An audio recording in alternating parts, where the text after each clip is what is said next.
भारत में प्रतिवर्ष 4 अगस्त को national bone and joint day मनाया जाता है। इसकी शुरुआत इंडियन ऑर्थोपेडिक एसोसिएशन द्वारा की गई थी ताकि लोगों को अस्थि एवं जोड़ों के स्वास्थ्य के प्रति जागरूक किया जा सके। और ये जागरूक करना इतनी आवश्यक है क्योंकि मोबिलिटी अपनी जोड़ों से और बोन्स से ही होती है। आदमी चलता फिरता बोन्स और जोड़ों के कारण ही है। अगर ये खराब हो जाते हैं तो आदमी अपंग हो जाता है और उसका चलना पलना मुश्किल हो जाता है, तो वो जीवन कैसे व्यतीत करेगा, यही बड़ा मुश्किल होता है। तो इस बार की कोई थीम पर भी हम ये दिवस मना रहे हैं? हर साल जो हमारा नेशनल प्रेसिडेंट रहता है इंडियन ऑर्थोपेडिक एसोसिएशन का, वो एक थीम देता है।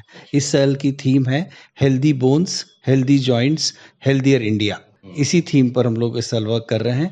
सारे देश की जितनी भी एसोसिएशंस हैं वो कुछ सोशल वर्क और अवेयरनेस, बोन एंड जॉइंट की हेल्थ की अवेयरनेस के कुछ सोशल प्रोग्राम्स करती हैं। डॉक्टर संजय गुप्ता जी, मैं आपसे जानना चाहता हूं कि बोन्स और जॉइंट्स की हमारे शरीर में महत्वपूर्ण भूमिका क्या होती है? कौन कौन से हिस्सों की बोन्स और जो जॉइंट्स हैं जिनके बिना हम गतिमान नहीं रह पाते हैं और परेशानी हमें हो सकती है?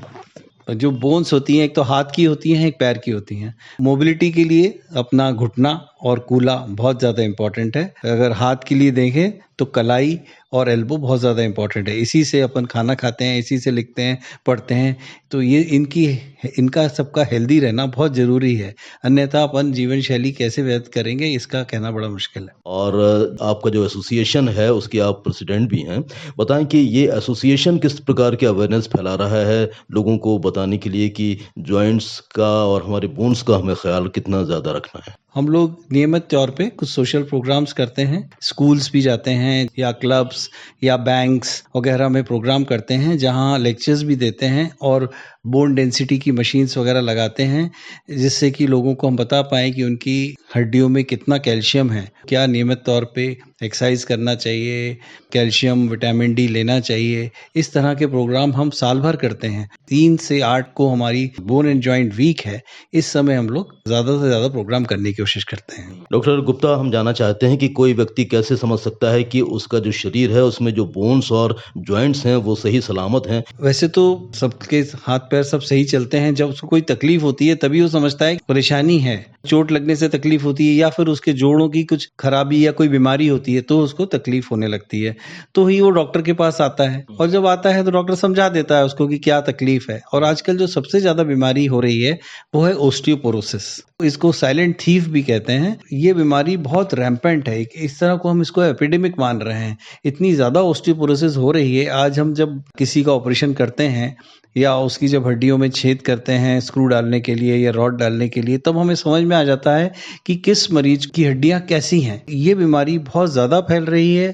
खान पान अच्छा नहीं है लोगों का, व्यायाम नहीं करते हैं नियमित तौर पे, धूप नहीं लेते हैं, मोटापा एक इसका कारण है और जिनका बचाव अति आवश्यक है। तो डॉक्टर साहब, ऐसे टिप्स जरूर बता दीजिए कि लोग रोजमर्रा की जिंदगी में अपनी हड्डियों को भी मजबूत रखें, अपने जोड़ों का भी ख्याल रखें, क्योंकि उन्हें बहुत सारी जिम्मेदारियां भी निभानी होती हैं। अपने शरीर को मोटा ना होने दें, ये सबसे इम्पोर्टेंट है। कैल्शियम के लिए दूध या दही, हरे पत्तों वाली सब्जियां वगैरह का सेवन करें। नियमित तौर पे एक्सरसाइज करें। कुछ देर धूप में अवश्य बैठें। ये सब करने से कैल्शियम हड्डियों में डिपॉजिट होता है। आपकी हड्डियां कमजोर नहीं होंगी। अगर ये कमजोर नहीं होंगी तो ये लंबे समय तक चलेंगी और थोड़ा सा भी गिरने से फ्रैक्चर नहीं होगा। यही हम चाहते हैं। वर्तमान में कुछ नई तकनीक ऐसी आ गई हैं, जब किसी को ज़रूरत पड़ती है बोन्स का रिप्लेसमेंट की, तो उसकी व्यवस्था भी वर्तमान में कुछ नई तकनीकों के माध्यम से की जा रही है लोगों को उनका उपचार करने के लिए। एक तो बीएमडी टेस्ट आया है जिसमें पता चलता है कि आपकी हड्डियों में कैल्शियम की मात्रा कितनी है। और आजकल जैसे जोड़ अगर ज़्यादा खराब होते हैं तो ऑलमोस्ट आजकल सभी जोड़ बदले भी जा रहे हैं। घुटने का रिप्लेसमेंट तो बहुत कॉमन है, कूल्हे का रिप्लेसमेंट बहुत कॉमन हो गया है। आजकल एंकल का भी रिप्लेसमेंट बड़े शहरों में होता है, शोल्डर का रिप्लेसमेंट होता है, एल्बो का रिप्लेसमेंट होता है। तकनीकी सुविधाओं से मोबिलिटी बढ़ा सकते। National bones and joint day पर संदेश क्या देना चाहते हैं हमारे श्रोताओं को? हड्डी रोग विशेषज्ञ तो यही चाहेंगे कि हम देश के जितने भी नागरिक हैं सबकी बोन हेल्दी रख पाएं। यही हमारा कर्तव्य होना चाहिए। बहुत बहुत धन्यवाद आपका। धन्यवाद।